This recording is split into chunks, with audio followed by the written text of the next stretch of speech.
बरसों पुरानी धूल से ढकी एक खिलौनों की दुकान शहर के आखिरी छोर पर खड़ी थी। दुकान का नाम था टॉय हाउस। पर अजीब बात यह थी कि उस दुकान में कभी कोई खरीदार नहीं जाता था। फिर भी हर रात अंदर से खिलौनों की खनखनाहट, हंसी और कदमों की आवाजें आती थी। लोग कहते थे उस दुकान का मालिक गोपाल टॉय मेकर कई साल पहले एक रात अचानक अपनी ही खिलौनों की दुकान में मरा हुआ मिला। पर वहां के लोगों का कहना है कि उसकी आत्मा अब भी खिलौने बनाती है और जो उस दुकान में चला जाए वो कभी वापस नहीं आता। आरव अपने माता पिता के साथ उस इलाके में नया नया आया था। एक दिन उसने उस पुरानी दुकान को देखा। दरवाजा बंद था, लेकिन खिड़की के अंदर रंग बिरंगे खिलौने सजे थे। गुड़िया, रोबोट, लकड़ी की ट्रेन, सब बिल्कुल नए लग रहे थे। आरव ने खिड़की से झांकते हुए कहा, वाह, कितने सुंदर खिलौने हैं। तभी पीछे से उसकी दोस्त सिया ने उसका हाथ पकड़ लिया। पागल हो गया है क्या? यहाँ मत देख। क्यों? ये भूतिया दुकान है। जो भी यहाँ आता है वो गायब हो जाता है। तो भी ना। तभी अंदर से आवाज आई, जैसे कोई खिलौना अपने आप चल रहा हो। सुना? शायद हवा होगी। लेकिन जैसे ही वो जाने लगा, उसे महसूस हुआ जैसे खिड़की के अंदर रखी एक गुड़िया ने सिर घुमाकर उसे देखा हो। उस रात आरव को नींद नहीं आई। खिड़की के बाहर से हल्की हल्की खिलखिलाहट आ रही थी। कौन है? आरव, हमारे साथ खेलो। आरव, हमारे साथ खेलो? उसका दिल तेज धड़कने लगा। वो खिड़की के पास गया, लेकिन बाहर कोई नहीं था। अचानक उसकी अलमारी से टक टक की आवाज आई। मम्मी! उसने डरते हुए आवाज लगाई, पर सामने से कोई जवाब नहीं आया। अलमारी धीरे धीरे खुली और अंदर से एक पुरानी लकड़ी की ट्रेन बाहर सरक आई। आरव पीछे हट गया। ये तो मेरे पास नहीं थी। ट्रेन अपने आप चलने लगी। फिर एक आवाज आई, हमारे साथ चलो, टॉय मेकर अंकल बुला रहे हैं। नहीं। तभी एकदम से सब कुछ शांत हो गया। ट्रेन फिर से स्थिर हो गई। सुबह उसने मम्मी को बताया। तू ज्यादा हॉरर फिल्म देख रहा है आजकल आरव, इसलिए तुझे ये सब सच लग रहा है। पर आरव जानता था कुछ तो गड़बड़ है।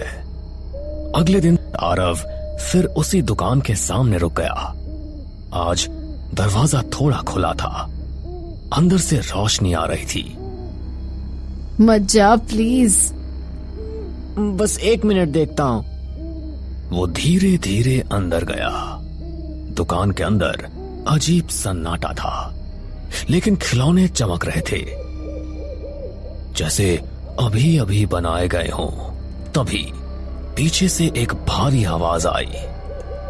आ गए, मैं तुम्हारा इंतजार कर रहा था। तुम कौन? मैं हूं गोपाल टॉय मेकर। आरव के हाथ पैर ठंडे पड़ गए। पर आप तो मर चुके हैं। मरा हूं, पर गया नहीं। गोपाल ने एक टूटी गुड़िया उठाई। उसने सुई धागा निकाला और गुड़िया को सिलने लगा। देखो। जैसे उसने आखिरी टांका लगाया, गुड़िया ने आंखें खोल दी। मम्मा! ये कैसे? मैं खिलौनों को जिंदा करता हूं, आत्माओं से। तभी शेल्फ पर रखे खिलौने हिलने लगे। एक रोबोट बोला, हमें घर जाना है। मुझे मम्मी चाहिए। गोपाल की आंखें और डरावनी हो गई। तुम भी मेरे साथ रहोगे। तुम्हारी आत्मा से मैं एक खास खिलौना बनाऊंगा। आरव दौड़कर दरवाजे की ओर भागा, लेकिन दरवाजा अपने आप बंद हो गया। खिलौने उसे घेरने लगे। लकड़ी की ट्रेन उसके पैरों के पास आकर रुकी। मत डर, हम भी कभी इंसान थे। मैं यहाँ से निकलना चाहता हूँ। तभी एक पुराना टेडी बियर धीरे से बोला, अगर टॉय मेकर का जादू टूट जाए तो हम सब आजाद हो सकते हैं। कैसे? उसकी जान उस बड़े म्यूजिक बॉक्स में है, उसे तोड़ दो। चुप, कोई नहीं बचेगा। वो आरव की ओर बढ़ा। आरव ने हिम्मत जुटाई और म्यूजिक बॉक्स की ओर दौड़ा। खिलौने उसे रोकने की कोशिश कर रहे थे, लेकिन कुछ खिलौने उसकी मदद भी कर रहे थे। जल्दी करो। नहीं। जैसे ही आरव ने म्यूजिक बॉक्स उठाया, वो भारी आवाज में बजने लगा। उसे मत छूना। आरव ने पूरी ताकत से म्यूजिक बॉक्स को जमीन पर दे मारा। म्यूजिक बॉक्स टूट गया। दुकान में भयानक चीख गूंज उठी। गोपाल का शरीर धुएं में बदलने लगा।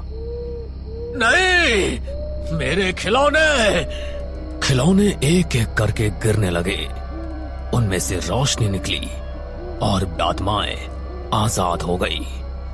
सुबह जब लोग उस जगह से गुजरे तो वहां सिर्फ एक जली हुई पुरानी दुकान के अवशेष थे।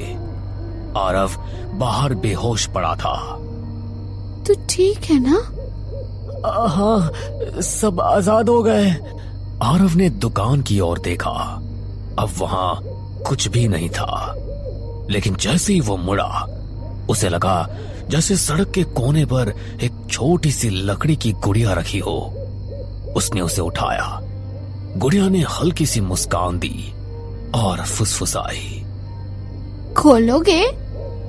आरव का चेहरा सफेद पड़ गया। उसने गुड़िया को तुरंत फेंक दिया और भाग गया। उसके बाद आरव ने कसम खा ली थी कि वो कभी उस पुरानी गली के पास भी नहीं जाएगा। 2 हफ्ते बीत चुके थे। शहर में सब कुछ सामान्य लग रहा था, पर सिर्फ ऊपर ऊपर से। एक रात आरव अचानक चीख कर उठ बैठा। उसने सपना देखा था, एक टूटा हुआ म्यूजिक बॉक्स और उसमें से निकलता हुआ गोपाल टॉय मेकर। मैं लौटूंगा आरव, मैं अधूरा हूं। तभी कमरे के कोने से टक टक टक की आवाज आई। उसने डरते हुए देखा, वही लकड़ी की गुड़िया जिसे उसने सड़क पर फेंक दिया था, अब उसके कमरे में रखी थी। गुड़िया ने धीरे धीरे सिर घुमाया। हमारे मास्टर वापस आ रहे हैं। अगले दिन सिया दौड़ती हुई आई। आरव, तूने सुना? क्या? वही पुरानी जगह पर एक नई खिलौनों की दुकान खुल गई है। क्या नाम है? Gopal toy maker. दोनों एक दूसरे को देखने लगे, लेकिन जब वे गली में पहुंचे तो सच उनके सामने था। एक चमचमाती नई दुकान, लेकिन बोर्ड पुराना था। गोपाल टॉय मेकर, आत्माओं से बने खिलौने। दरवाजा अपने आप खुल गया। अंदर से आवाज आई, आओ मेरे पुराने दोस्त। दुकान पहले से भी बड़ी लग रही थी। दीवारों पर सैकड़ों खिलौने लटके थे, लेकिन अब वे सिर्फ हिल नहीं रहे थे, वे सांस ले रहे थे। तभी अंधेरे से गोपाल बाहर आया, लेकिन इस बार उसका चेहरा आधा जला हुआ था और शरीर लकड़ी का था। मैं वापस आ गया, उसने भारी आवाज में कहा।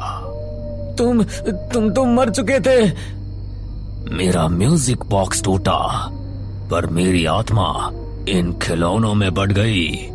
अब मैं और शक्तिशाली हूं। हमें जाने दो।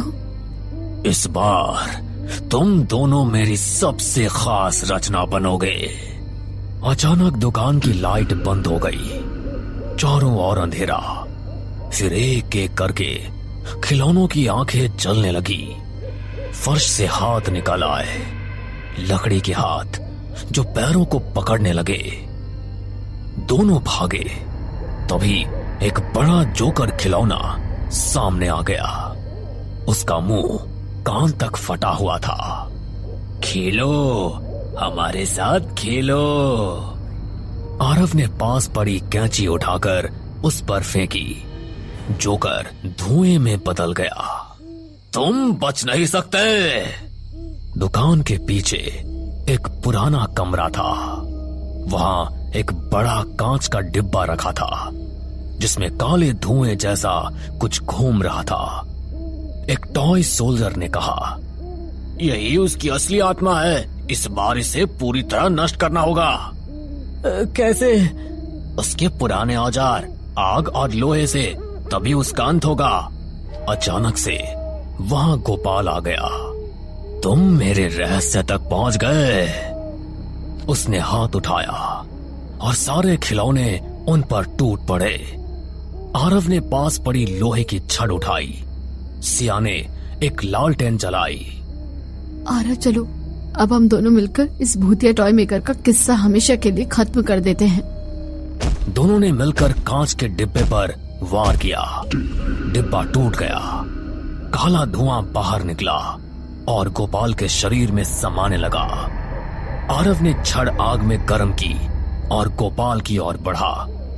आरव ने गोपाल पर वार किया। गोपाल का शरीर टूटकर राख बन गया। खिलौने एक एक करके गिरने लगे। आत्माएं आसमान में उड़ने लगी। सुबह वहां पुलिस आई। लोगों ने कहा शॉर्ट सर्किट से आग लगी। आरव और सिया चुप थे। आरव, अब सब खत्म हो गया है ना? हाँ सिया। आरव और सिया दोनों साथ घर की ओर चल देते हैं। हमें पूरा यकीन है दोस्तों कि आप लोगों को ये कहानी जरूर पसंद आई होगी। अगर आपके साथ भी कुछ ऐसे अनकहे किस्से हो चुके हैं तो प्लीज हमारे साथ शेयर करें। हम जरूर अपने चैनल पर उनको दिखाएंगे। हमारी ईमेल आईडी नीचे डिस्क्रिप्शन बॉक्स में दी गई है, तो प्लीज हमारे वीडियो और चैनल को शेयर एंड सब्सक्राइब करें और बने रहे हमारे साथ ऐसे ही अनकहे किस्से और कहानियां सुनने के